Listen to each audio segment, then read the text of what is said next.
بسم الله الرحمن الرحيم بناوي خداي بخشندو مهربان إذا زلزلت الأرض زلزالها كاتيك زوي دهنريت اللرزو بوما اللرز زور بهيزكي بو بيشهات وأخرجت الأرض أثقالها وقال الإنسان ما لها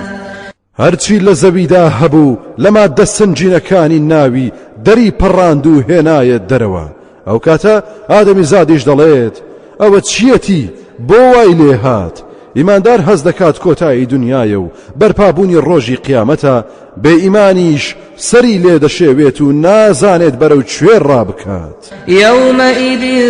تحدث أخبارها بأن ربك أوحى لها لەو ڕۆژەدا زەوی هەواڵەکانی خۆی دەجێڕێتەوە بەهۆی ئەوەی کە پەروەردگارت ڕایگەیاندووە ئەی ئینسان فەرمانی بۆ دەرکردووە کاتی کۆتایی هاتنیەتی يومئذ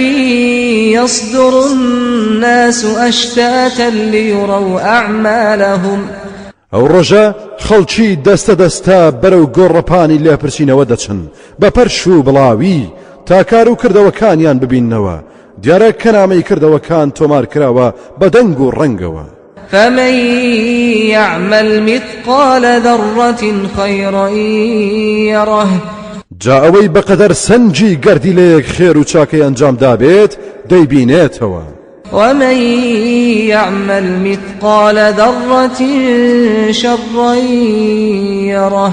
ئەوەشی کە بەقەدەر سەنجی گەردی لەیەک شەڕ و خراپەی هەبێت دەیبینێتەوە